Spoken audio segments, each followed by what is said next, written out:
আসসালামু আলাইকুম ভিউয়ার্স, আমি আজকে আপনাদের মাঝে নতুন একটা ভিডিও নিয়ে আসছি। তো আমি আজকে আপনাদের সাথে এই ভিডিওতে আলোচনা করব হেবা ঘোষণাপত্র দলিলে ভুল হলে কিভাবে সংশোধন করবেন। তো অবশ্যই আপনার জমি কেনার পূর্বে যদি আপনাদের রেকর্ডীয় সম্পত্তি হয় কিংবা খারিজ মূল্যের সম্পত্তি হয়, অবশ্যই ভূমি অফিস থেকে আপনারা প্রকৃত মালিকানা চেক করে নেবেন। যার কাছ থেকে সম্পত্তি কিনতেছেন, ক্রয় করতেছেন, সাব রেজিস্ট্রি অফিস থেকে তল্লাশির মাধ্যমে দেখে নেবেন আপনার কাছে বিক্রি করার পূর্বে উনি অন্য কারো কাছে বায়না করছে কিনা, কিংবা কোনো ব্যাংক বা অন্য কোনো সংস্থার নিকট দায়বদ্ধ আছে কিনা আপনার সম্পত্তিটি, যে সম্পত্তিটি আপনি ক্রয় করতে চাইতেছেন। তো আমার চ্যানেলে যারা নতুন, অবশ্যই চ্যানেলটি সাবস্ক্রাইব করে রাখবেন যাতে পরবর্তী আপডেট ভিডিওগুলো আপনাদের মিস না হয়। তো চলুন শুরু করা যাক। হেবা ঘোষণাপত্র দলিলে ভুল হলে কিভাবে সংশোধন করবেন, তো এই বিষয়টা নিয়ে আমি আজকে আপনাদের সাথে আলোচনা করব।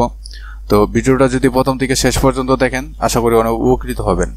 এখানে দেখেন যে বাবা ওনার 4 সন্তান, জমির পরিমাণ হচ্ছে আপনার 50%। তো একজন বাবা চাইলে কিন্তু সন্তান আছে, ওনাদেরকে চাইলে আপনার সমানভাবে সম্পত্তি দিতে পারে, কিংবা চাইলে একটু বেশি কমও দিতে পারে। তো দেখা গেল কি বাবা এখানে 4 সন্তান থেকে একজনকে বেশি সম্পত্তি দিল, 25% সম্পত্তি দিল একজনকে।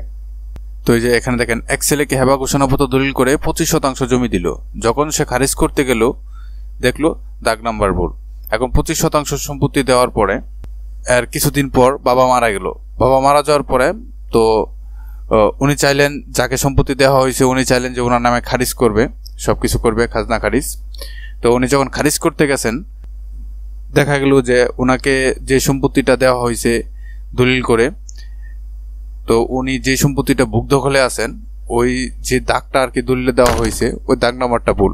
তো এখন উনি কি করবেন, কিভাবে এটা সংশোধন করে নেবেন? ওনার বাবা মারা গেছেন, ওনার বাবা মারা যাওয়ার পরে কিন্তু এই জিনিসটা উনি ধরতে পারছেন।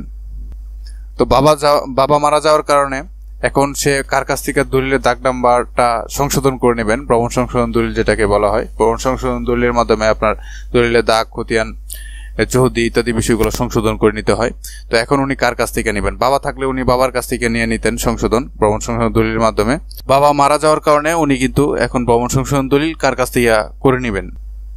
এখন তার ভাইদের কাছ থেকে ভুল সংশোধন দলিলের মাধ্যমে সংশোধন করে নিতে হবে। তো এখন তার ভাইদের কাছ থেকে প্রবণ সংশোধন দলিলের মাধ্যমে সংশোধন করে নিতে হবে। তো এখন তার ভাইরা দেখা গেল কি যে তার বাবা জীবিত থাকা অবস্থায় তাকে সম্পত্তি বেশি দেওয়ার কারণে তার ভাইরা হয়তো বা ঈর্ষান্বিত হতে পারে ওনার প্রতি, যে এখন ওনারা এটা সংশোধন করে দিবেন না। কারণ বাবার ওয়ারিশ যারা আছে, অন্য যে ভাইরা আছে তাদের কাছ থেকেই এটা একটা সংশোধন দলিল করে নিতে হবে। ভাইরা যদি আপনার ভ্রমণ সংশোধন দলিল করে দিতে রাজি হয়, তাহলে এই ক্ষেত্রে আপনার সাব রেজিস্ট্রি অফিসে এসে একটা ভ্রমণ সংশোধন দলিল রেজিস্ট্রি করে নিলে হয়। কিন্তু দেখা গেছে বেশিরভাগ ক্ষেত্রে যে সমস্যাটা হয়, বাবা যদি তার কোনো ছেলেকে সম্পত্তি একটু বেশি দিয়ে থাকে, ওই ক্ষেত্রে বাবা মারা যাওয়ার পরে তো তার যে ভাইরা আছে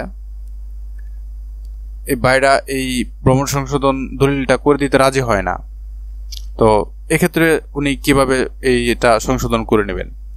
তো এক্ষেত্রে আপনাদের যিনি আর কি, যাকে তার বাবা একটু সম্পত্তি বেশি দিয়ে গেছে, ওনাকে যেটা করতে হবে সেটা হচ্ছে আদালতের মাধ্যমে ভ্রমণ সংশোধন দলিলের জন্য আবেদন করতে হবে এবং আদালতের মাধ্যমে ভ্রমণ সংশোধন দলিল করে নিতে হবে। এই ছোট একটা ভিডিওর মাধ্যমে আশা করি আমি আপনাদেরকে বোঝাইতে পারছি হেবা ঘোষণাপত্র দলিলে ভুল হলে কিভাবে সংশোধন করবেন। যে দলিলটা আপনাদেরকে করে দেওয়া হয়েছে ওই দলিলে আপনারা দাগ কিংবা খতিয়ান আপনারা ভুল ধরতে পারছেন, তখন বাবা জীবিত থাকা অবস্থায় যদি আপনারা এটা সংশোধন করে নেন, তাহলে সাব রেজিস্ট্রি অফিস থেকে খুব সহজে সংশোধন করে নিতে পারবেন। আর যদি বাবা মারা যায়, তাহলে ওনার যে ওয়ারিশ আছে যারা আছে ওনাদের কাছ থেকে, মানে যাকে হেবা করা হবে ওনার যে আরো ভাই যারা আছে ওদের কাছ থেকে আপনার সংশোধন করে নিতে হবে, হেবা ঘোষণাপত্র দলিলের ভুল সংশোধন করে নিতে হবে। তো আশা করি আমি এই ভিডিওটার মধ্য দিয়ে আমি আপনাদেরকে বুঝাইতে পারছি হেবা ঘোষণাপত্র দলিলে ভুল হলে কিভাবে তা সংশোধন করবেন।